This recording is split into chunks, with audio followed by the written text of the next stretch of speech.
difícil de compreender. E um versículo passava pela minha mente constantemente. Eu vou dividir com você essa noite, parte B de Lucas 18, versículo 8, somente a parte B. Eu quero, com a ajuda, a direção do glorioso Espírito de Deus, falarmos sobre este assunto. Diz assim, Lucas 18 e 8. Vou ler o versículo todo para se contextualizar. Digo-vos que depressa lhes fará justiça. Quando, porém, vier o Filho do Homem, porventura achará fé na terra?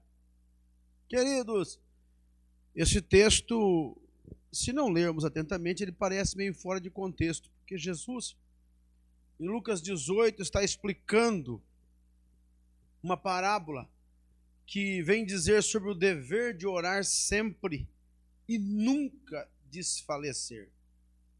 Eu vou tratar a oração aqui como relacionamento.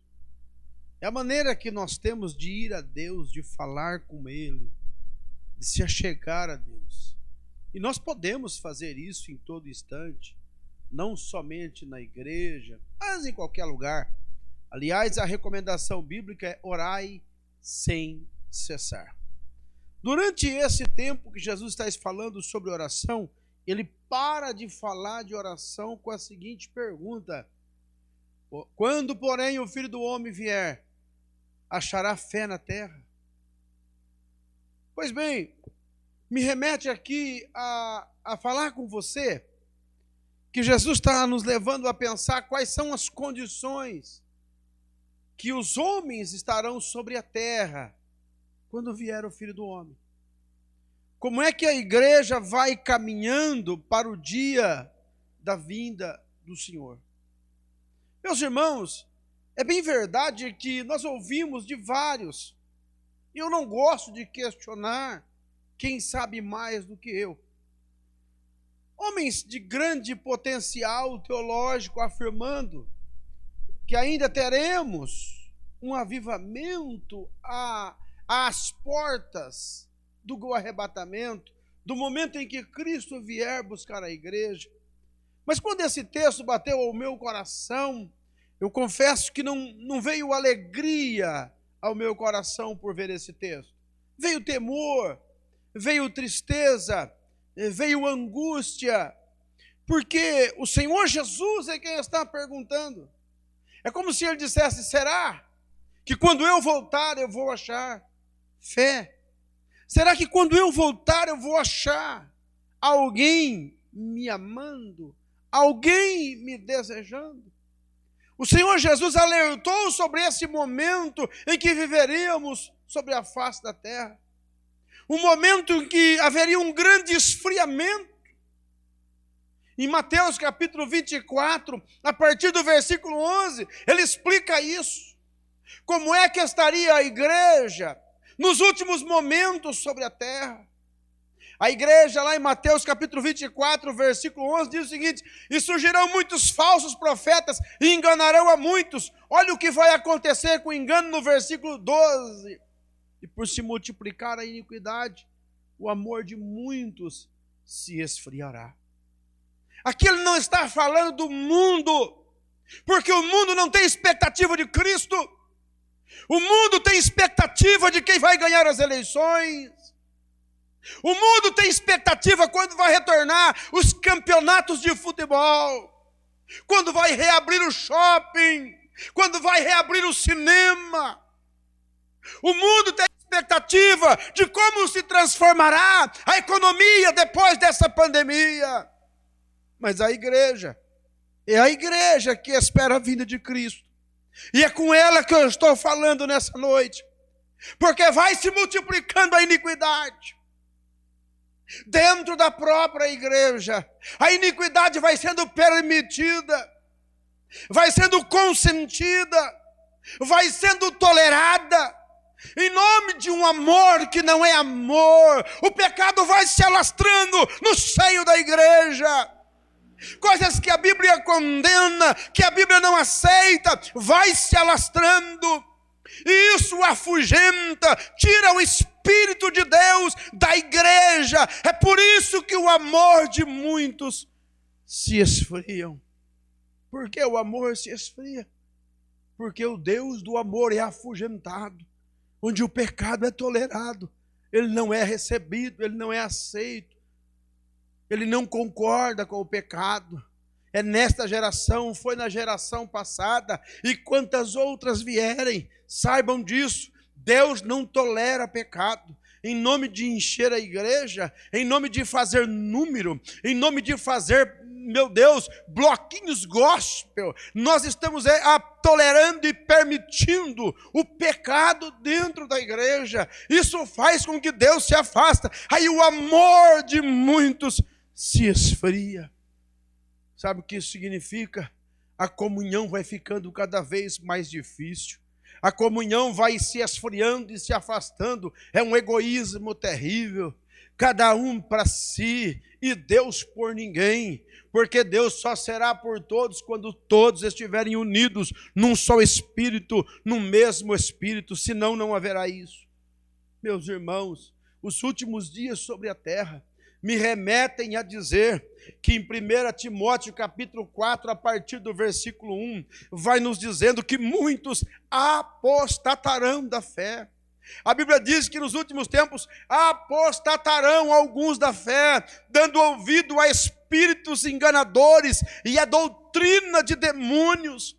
Apostatar-se da fé é afastar-se da verdade, é voltar-se contra a verdade. Não é o que nós estamos vendo, não é o que estamos presenciando. A igreja, meus irmãos, nos últimos tempos, nós começamos lá atrás com uma igreja primitiva, que assim chamamos, mas não existe duas igrejas, o Senhor só constituiu uma. E desde que ela começou, ela se iniciou e ela vai percorrendo sobre a terra, e é esta mesma igreja que Cristo virá buscar. Essa igreja começou e entrou por aqueles caminhos, e o Senhor era com eles, encheu eles do Espírito Santo, batizou eles com o Espírito Santo, eles foram cheios do Espírito Santo, praticaram a palavra do Senhor, viveram um testemunho fidedigno, dignos de ser chamados de cristão, viveram na influência e no poder do Espírito Santo. Mas os dias se passaram e já estão dizendo, já arrancaram do meio da igreja, que Jesus não batiza com o Espírito Santo, que Jesus não enche ninguém, que isso foi para eles, é coisa do passado. Sabe por quê? Porque estão dando ouvidos a qualquer um, menos a palavra de Deus. Os dias se passam, a igreja que era santa começa a se envolver com a corrupção e começa a se corromper também. Então a igreja que era santa passa a não ser santa mais, como foi constituída desde o início. Agora essa igreja é chamada de igreja morna. Lá em Apocalipse capítulo 3, a partir do versículo de número 11, há uma igreja chamada Laodiceia.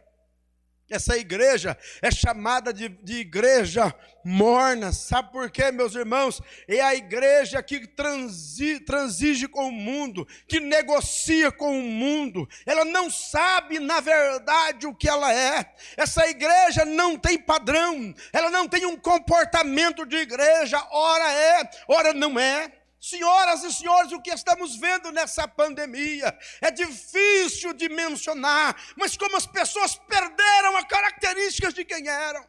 Já não tem nem interesse mais na obra, não tem interesse mais na casa de Deus. Sabe por quê? Porque passaram a negociar com o mundo, passaram a viver como o mundo, a desejar ser como o mundo, e começaram a quebrar os princípios de Deus na sua vida. E agora se tornaram morno.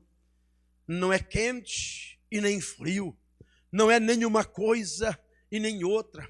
É lamentável, mas quando eu gostaria de dizer que Deus está olhando para esse povo e dizendo, vem, eu estou te esperando, mas a Bíblia vai me dizer que Jesus está com ânsia. Sabe por quê? Porque os indecisos são causa de ânsia no nosso Senhor. Ou você é, ou você não é.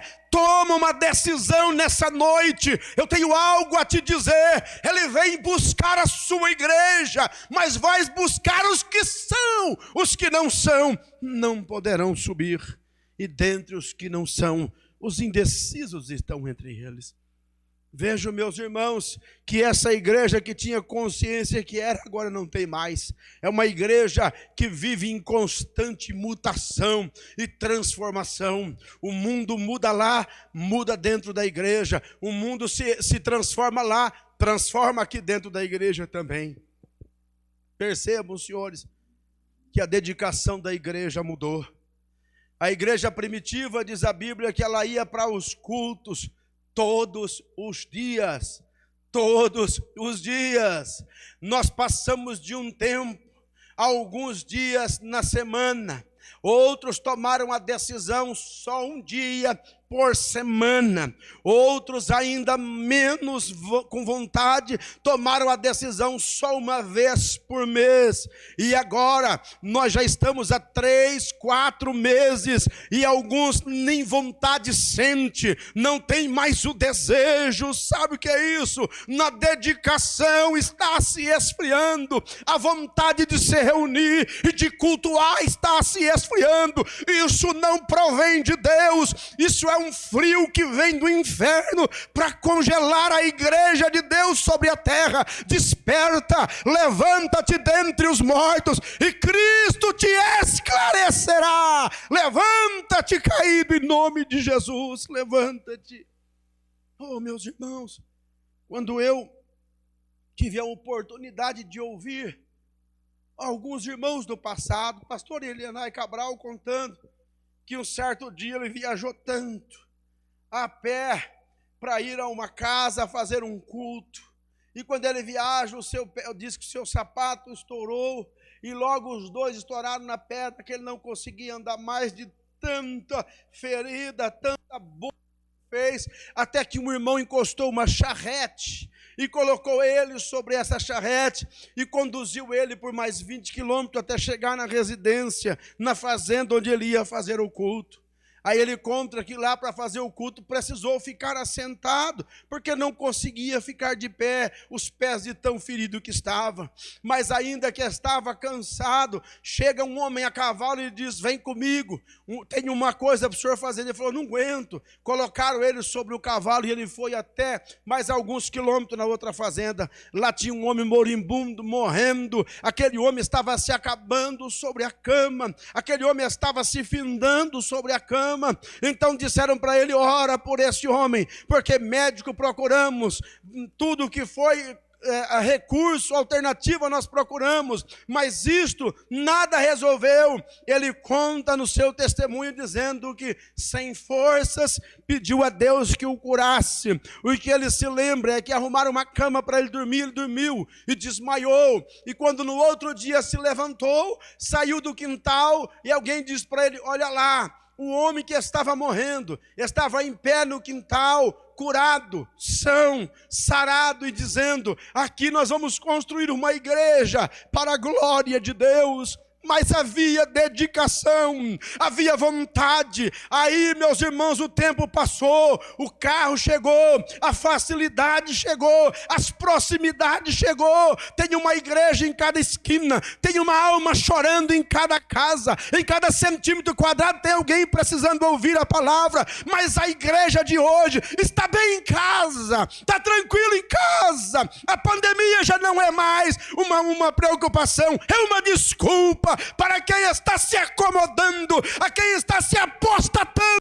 Ouça, minha igreja, aqui tem um coração ferido e chorando, clamando pela sua alma. Levanta-te, sai desse comodismo, confia em Deus, porque Deus é maior. Mas a nossa dedicação precisa melhorar. Quando meu pai foi batizado com o Espírito Santo, ainda novo, convertido, saiu da sua casa e foi caminhando muitos quilômetros até chegar numa determinada localidade. E era muita montanha. Em Minas era pedra e muito lugar alto para subir. E quando chegou naquele lugar onde eles iam fazer o culto, os irmãos que eram mais velhos do que ele não conseguiam falar de tão cansado que estava, mas o meu pai era mais novo, então disseram para ele pregar a palavra do Senhor.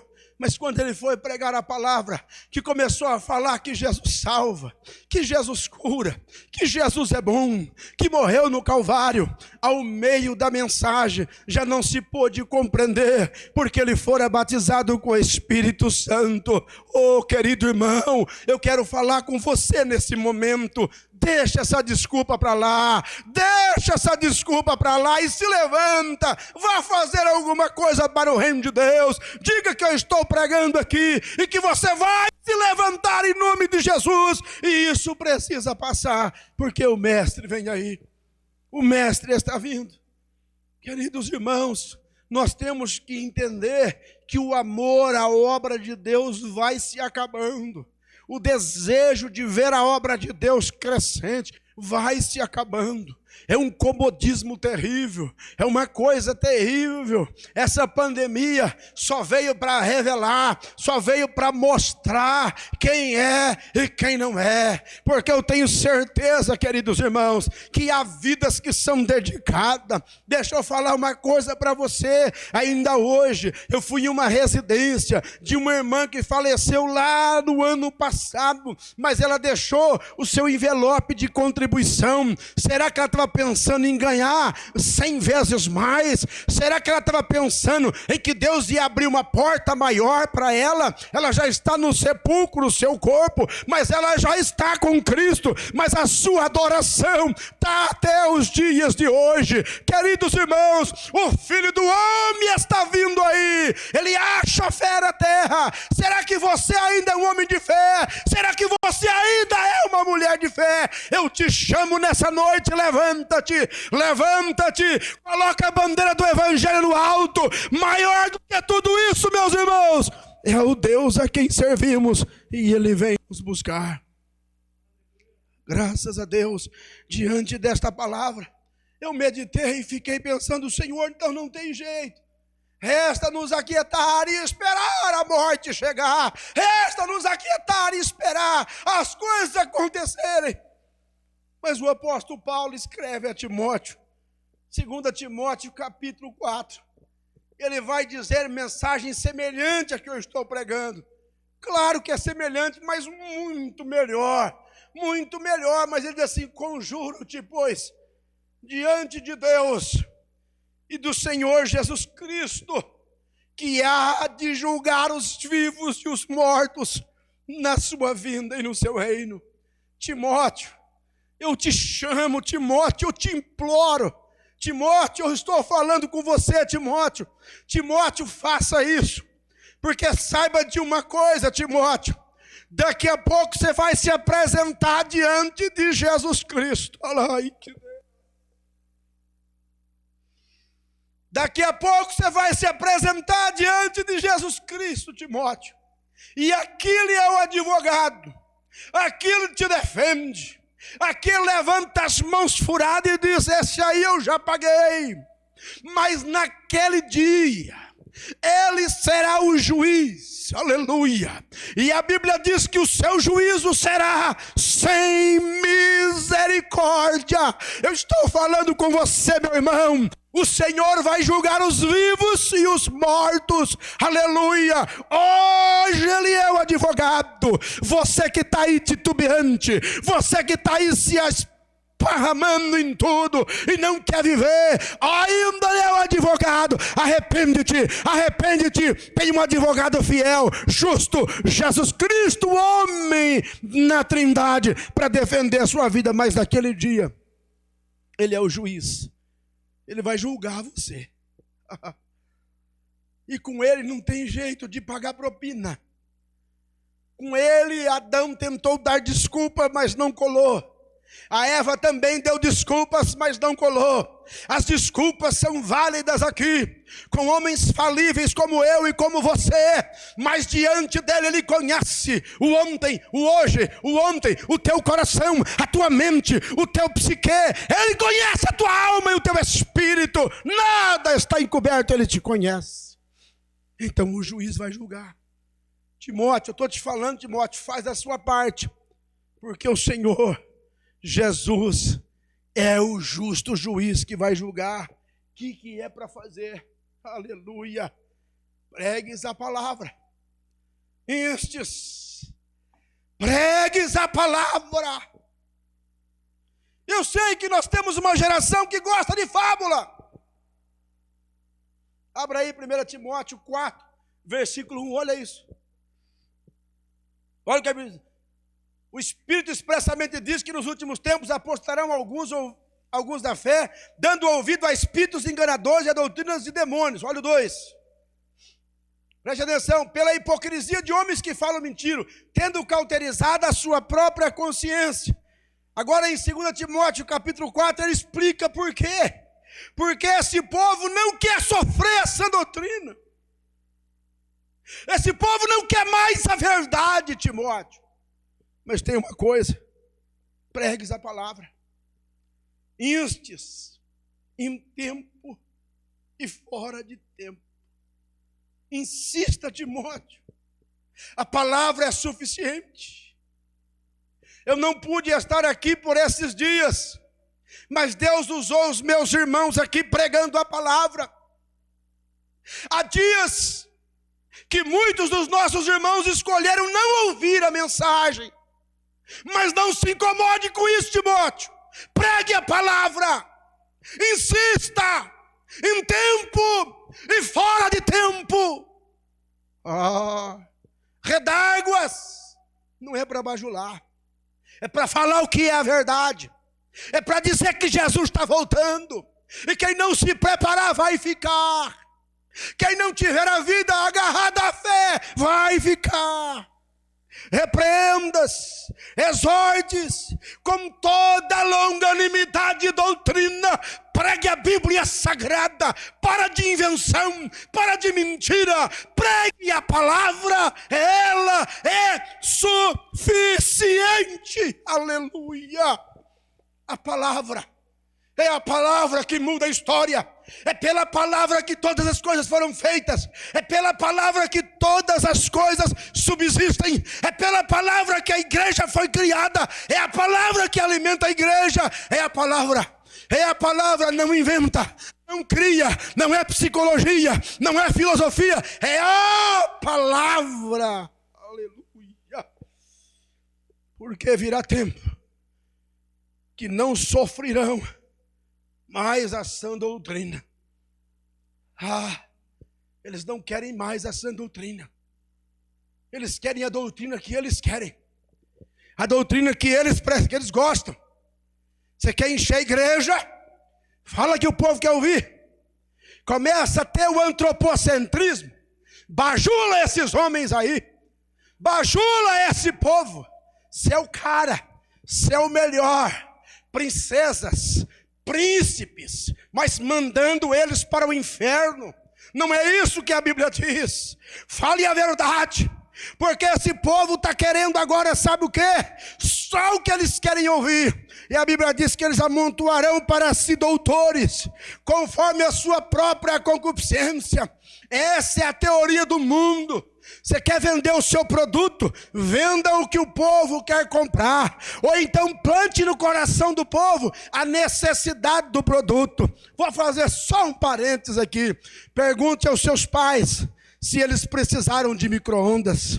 Pergunte à sua família se eles precisaram de micro-ondas. Não. Criaram uma necessidade e enfiaram um micro-ondas em nós. Agora em toda casa tem um micro-ondas. Bom, eu nem sei para que isso serve, mas tem lá o micro-ondas e todo mundo acha que precisa dele. Então, fala o que o povo quer, mostra o que o povo gosta, aí eles vão ficar com você. Mas Timóteo, escolhe aí, você quer ficar com o povo ou comigo? Então fala a verdade, pregue a verdade, porque esse povo quer só o que agrada o coração deles. Eu vou falar uma coisa aqui, preste atenção. A palavra não é para agradar crente. Pastor, dá uma palavra para me animar aí. Pastor, dá uma palavra aí para me motivar. Jesus está voltando a buscar a igreja, que é melhor do que isso. Dá uma palavra aí, pastor, manda uma palavra durante o dia, para mim ter o dia mais tranquilo, mais alegre.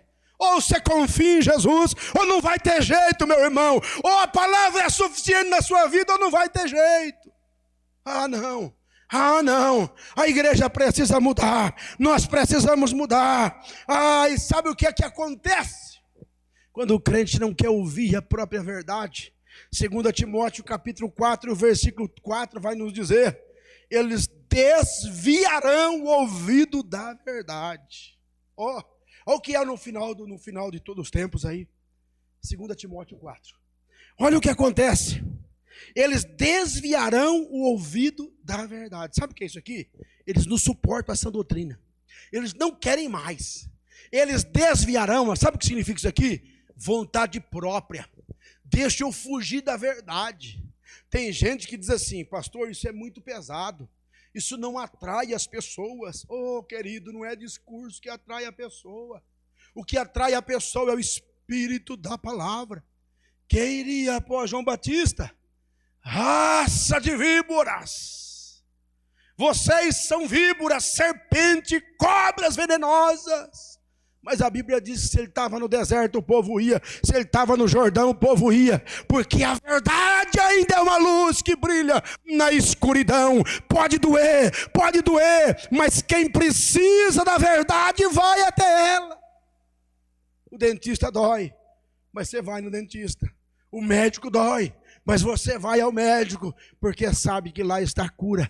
Lá está a solução, e a solução para a igreja é essa: pregue a verdade, senão o povo se desvia e volta às fábulas. Paulo consola Timóteo, mas tu, ser sóbrio em tudo. Mensagens como essa aqui são passadas para lá, eles não querem ouvir, mas eu sei que eu vou me apresentar diante do justo juiz. É por isso que eu estou pregando. Você que acha que Jesus é um velhinho de barba branca ou um óculos de fundo de garrafa e carente, que precisa da minha e da sua bajulação, então talvez você tenha um destino diferente. Mas eu vou enfrentar o justo juiz naquele dia. Timóteo ia, nós vamos. Então, Timóteo, ser sóbrio em tudo. Sofre as aflições. Faça a obra do evangelista. Cumpre o teu ministério. Pergunta que eu faço: quando o Filho do Homem voltar, vai te achar? Ele vai te achar entre aqueles que professam fé no nome dele? Entre aqueles que não renunciaram aos seus princípios? Entre aqueles que continuam adorando a Deus? Ele vai te achar? Porque uma coisa é: os sinais estão se cumprindo e ele está voltando. Ele está chegando. O Filho do Homem já está voltando. Tem fé aí? Eu sei. A palavra é difícil, pastor, mas é só pela palavra que vem fé. Aleluia. E eu vou orar, e os irmãos terminarão cantando um hino, louvando ao Senhor. Ore comigo agora. Eu sei que existem pessoas do outro lado, que estão me vendo agora, e Deus falou com você, meu irmão. Está na hora de você se levantar. Deus não te quer prostrado. Confira no teu coração se o que está te parando é realmente o coronavírus, é a pandemia, ou se é a frieza, ou se é que o teu coração já apagou a chama. Confira no teu coração. Paulo chamou os crentes de Coríntios para dar uma avaliada e olhar dentro deles se eles ainda perseveravam na fé, se estavam. Eu quero orar com você agora. Senhor, Tu és o Deus desta igreja. Tu és o Deus dessa vida. Tu és o Senhor de todos. E o meu coração tinha esta palavra para este povo. Ó Espírito Santo, onde eu não conseguia alcançar, o Senhor está alcançando agora. Meu irmão, a minha irmã, que eram tão animados, tão alegres, tão contagiantes, e que estão parados agora. Em nome de Jesus, levanta eles, reacende em seus corações a chama do Espírito, em nome de Jesus. Amém.